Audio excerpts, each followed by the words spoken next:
Hi అండి, నమస్తే. Welcome to మన channel Reddy cars Delhi to Warangal. ఈరోజు మీ ముందుకు ఒక చిన్న మొన్న జరిగిన ఇష్యూనైతే తీసుకొని రావడం జరుగుతూ ఉందండి. ఎవరైనా మన ఛానల్ని కొత్తగా చూస్తున్న వాళ్ళు ప్లీజ్ సబ్స్క్రైబ్ చేయండి, షేర్ చేయండి, ఒక లైక్ చేయండి. మన కామెంట్స్ అయితే ఎప్పుడూ ఆన్లోనే ఉంటాయి, మీ అందరికీ తెలిసిందే. ఒక కామెంట్ అయితే చేయొచ్చు. మన ద్వారా ఎవరైనా మంచి జరిగితే మంచి, చెడు జరిగితే చెడు, ఏదైనా కామెంట్ అయితే చేయొచ్చండి. నేను ఇప్పుడు ఒక చిన్న ఇష్యూని అయితే చెప్తాను. మొన్న ఒక పెద్ద బండి, ఒక 15 lakh వెహికల్, ఇంకా నేను వాళ్ళ పేరు కూడా చెప్పట్లేనండి. కాకపోతే ఇప్పుడు ఈ వీడియో చూస్తే తనకు అర్థమైపోతుంది ఆటోమేటిక్గా. పశ్చాత్తాప పడుతున్నాడు, ఇంకా పడాల్సిందే, తప్పదు. అలాంటి వాళ్ళకైతే ఇలాంటి కర్మ అయితే అనుభవించాల్సి వస్తుందండి. ఎలా చేసుకున్న వారికి అలాగే అనుభవించాల్సి ఉంటుంది, అది మాత్రం 100%. మొన్న ఒక కస్టమర్ అయితే ఢిల్లీకి రావడం జరిగిందండి. డైరెక్ట్ మనము వెహికల్ని కస్టమర్ వాళ్ళ ఇంట్లోనే వెహికల్ని అయితే మనము డైరెక్ట్గా చూపించాము. చూపిస్తే మనోడు చాలా షార్ప్గా బ్రెయిన్ వాడేసి చిన్నగా వాళ్ళ నెంబర్ని అయితే ఇచ్చి రావడం అయితే జరిగిందండి. తర్వాత నెక్స్ట్ డే మార్నింగ్ ఫోన్ చేస్తే, లేదండి నేను హైదరాబాద్ వెళ్ళిపోతున్నా, నాకు ఇప్పుడు కార్ తీసుకునే ఇంట్రెస్ట్ లేదు అని చెప్పేసి అన్నాడు. మళ్ళీ సేమ్ వెహికల్ని నేను ఇంకో కస్టమర్ చూపిద్దామని చెప్పేసి కస్టమర్కి ఫోన్ చేస్తే, లేదు బ్రో నేను ఇప్పుడు బండి అమ్మట్లేనని చెప్పేసి కస్టమర్ ఇండైరెక్ట్గా చెప్పేశాడు. ఇండైరెక్ట్గా అంటే ఇండైరెక్ట్ ఏముందిలేండి, ఇక డైరెక్ట్ చెప్పేశాడు తను. నాకు అప్పటికే ఎక్కడో చిన్న డౌట్ వస్తూనే ఉంది. కాకపోతే ఏముంటుందిలే అని అనుకున్నాను. అంతా అయిపోయింది. వాళ్ళు ఏదైతే ఉంటుందో పేమెంట్ అయితే చేసేసిండు, వెహికల్ తీసుకొని వెళ్ళిపోయిండు. ఈ పర్సన్ యాక్చువల్లీ తను ఉండేది రెంటెడ్ హోమ్లో అంట. వితిన్ 15 lakh తీసుకొని వితిన్ 2 or 3 daysలో ఇల్లు కూడా ఖాళీ చేయడం జరిగింది, అక్కడ నుండి వెళ్ళిపోవడం జరిగింది. ఒరిజినల్ డాక్యుమెంట్స్ కూడా ఇవ్వలేదు. ఈ 10 days టైంలో చాలా పెద్ద రాజకీయాలు నడిచిపోయినాయి లోపల. ఇప్పుడు వీడు వానికి ఫోన్ చేస్తే వాడు ఫోన్ ఎత్తాడు. ఏంది అని చెప్పేసి ఆలోచించేసి నాకు ఫోన్ చేశాడు. అన్న ఆ రోజు బండి ఉందా అని చెప్పేసి ఫస్ట్ బ్రెయిన్ షార్ప్గా వాడేసి, ఆ రోజు బండి ఉందా అన్న, నాకు కావాలి అని చెప్పేసి చెప్పాడు. అయితే నేను ఓనర్కి ఫోన్ చేశాను. సరే మనం పర్సన్ పంపిద్దాం కదా అని చెప్పేసి వెళ్తే అక్కడ లేరు, తన రెస్పాన్స్ లేదు, ఏం లేదు. నేను లేదన్నా మళ్ళీ చెప్తానని చెప్పేసి అన్నాను. నెక్స్ట్ డే మార్నింగ్ ఫోన్ చేశాను నేను. లేదన్నా వాళ్ళు అక్కడ లేరంట, వెళ్ళిపోయారంట ఎటు అని అంటే, అప్పుడు చావు కబురు చల్లగా చెప్పినట్టుగా నెమ్మదిగా, అన్న నేను మొత్తం టోటల్ అమౌంట్ పే చేసిన, ఒరిజినల్ డాక్యుమెంట్ కూడా ఇవ్వలేదన్నా, ఇట్లా బండి పైన ఫైనాన్స్ తీసుకున్నారన్న 12 లక్షల రూపాయలు, ఓన్లీ 2 కిస్తులు కట్టారు, మొత్తం టోటల్గా అలాగే ఉంది, నేను ఇప్పుడు బ్యాంక్ వెళ్ళి చూసుకుంటే ఈ విధంగా ఉందన్న అని చెప్పేసి. మీకు బండి ఇప్పించింది ఎవరని చెప్పేసి అడిగాను నేను. అంటే ఇక తను మోమాటానికో సిగ్గుపడో, లేదన్నా ఆ రోజు ఇట్లా మాట్లాడుకున్నాము, ఇచ్చేసినాము, నేను నెంబర్ ఇచ్చేసుకున్నాను, డైరెక్ట్ పోయి బండి తెచ్చుకున్నాను అని చెప్పేసి అన్నాడు. అంటే మనకి ఇవ్వాల్సిన 30,000 రూపాయల కమిషన్ కోసం కక్కుర్తి పడితే ఇప్పుడు 12 లక్షల రూపాయలు చాలా మంచి పెద్ద టోపీ పడింది అన్నమాట. అన్న ఏదైనా చేయండి అన్న, మీకు పుణ్యం ఉంటుంది, దండం పెడతా, కాలు మొక్తా అని చెప్పేసి. ఇప్పుడు మనం ఏం చేస్తామండి దానికి? వాడు ఇల్లు కాల్ చేసి వాడు పోయిండు, వీడు బండి తీసుకొని ఈడెచ్చేసిండు. బండి వీడి దగ్గర ఉంది, డబ్బులు వాడి దగ్గర ఉన్నాయి, ఫైనాన్స్ ఇప్పుడు కట్టుకోవాల్సింది వీడే. బండి ఇప్పుడు ఉన్నా లేకపోతే బండి నెంబర్ ప్లేట్ తీసుకొని ఇంటి ముంగడ పెట్టుకోవాలి.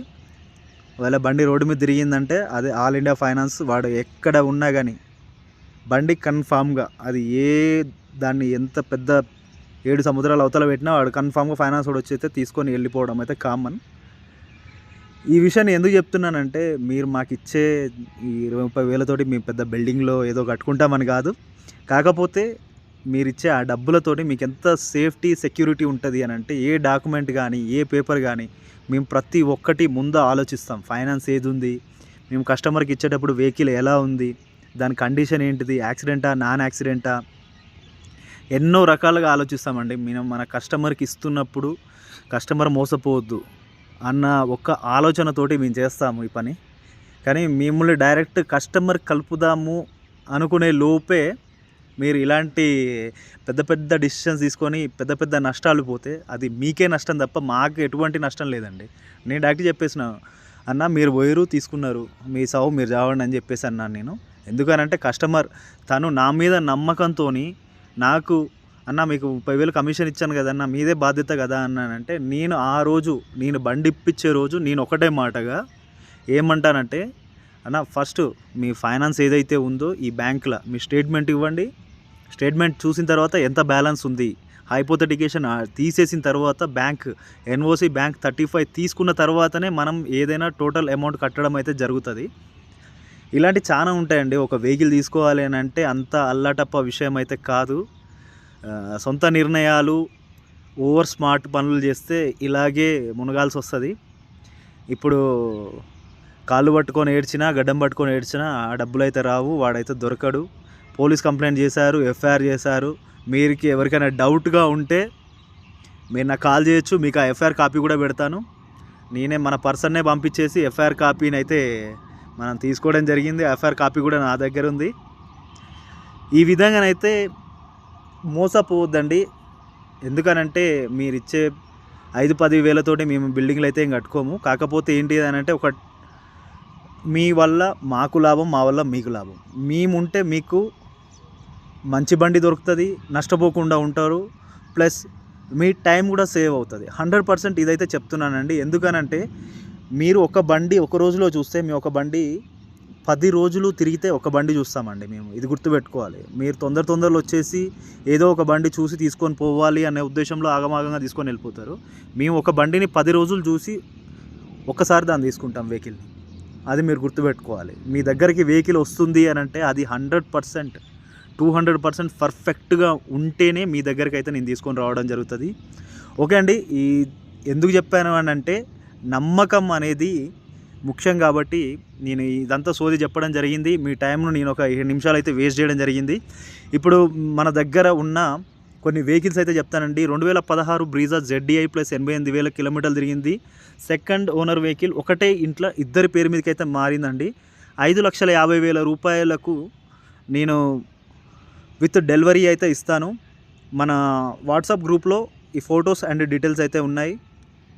ఇంకోటి Maruti Vitara Brezza ZDI plus December 2017 vehicle, 82,000 కిలోమీటర్లు తిరిగింది. ఫస్ట్ ఓనర్ వెహికల్, ఇన్సూరెన్స్ అన్నీ ఉన్నాయి. మొత్తం టోటల్గా వెహికల్ ఓకే. ఒకసారి ఇన్సూరెన్స్లోనే మనకు front bumper and side indicator and right side door అయితే షోరూంలో చేంజ్ చేయడం జరిగిందండి. ఇన్సూరెన్సే, ఓన్లీ ఇన్సూరెన్స్ క్లెయిమ్ చేయడం జరిగింది. అంటే యాక్సిడెంట్ అయితే కాదు, బైక్ తగిలి ఏదో చిన్న ఇష్యూ జరిగితేనైతే మనము దాన్ని ఇన్సూరెన్స్ క్లెయిమ్ చేసుకోవడం జరిగింది. ఆ టోటల్ ఒరిజినల్గా ఉంది. వెహికల్ అయితే 100% జెన్యూన్గా ఉంది. ఇంకోటి Brezza VDI 2016 first owner vehicle అండి. మనకు వెహికల్ వచ్చేసి 81,000 కిలోమీటర్లు విత్ సర్వీస్ రికార్డు తిరిగింది. 5,10,000 రూపాయలు విత్ డెలివరీ అయితే ఇస్తాను. ఇంకోటి మన ఫేవరెట్, నేను అమ్మే వెహికల్స్లో ఎక్కువ వెహికల్స్ అయితే ఈకోస్పోర్టే. ఈకోస్పోర్ట్కి అయితే ఒక ప్రత్యేక స్థానం అయితే ఉంటుందండి. EcoSport titanium sports vehicle white colour 1668 మన వాట్సాప్లో ఉంటుంది, నెంబర్ చూసుకోవచ్చు. 73,000 కిలోమీటర్లు విత్ సర్వీస్ రికార్డు తిరిగింది. వెహికల్ అవుట్ స్టాండింగ్లో ఉందండి, చాలా నీట్గా ఉంది. కస్టమర్ 9 లక్షలు అయితే అడుగుతూ ఉన్నాడు. 2020 అక్టోబర్ లాస్ట్ వెహికల్ అండి, అదే లాస్ట్. ఇంకా దాని తర్వాత మళ్ళీ వెహికల్స్ అయితే మ్యానుఫ్యాక్చర్ కాలేదు, లేవు. ఇంకోటి Ertiga 2017 LXI on paper CNG ఉంది మనకు.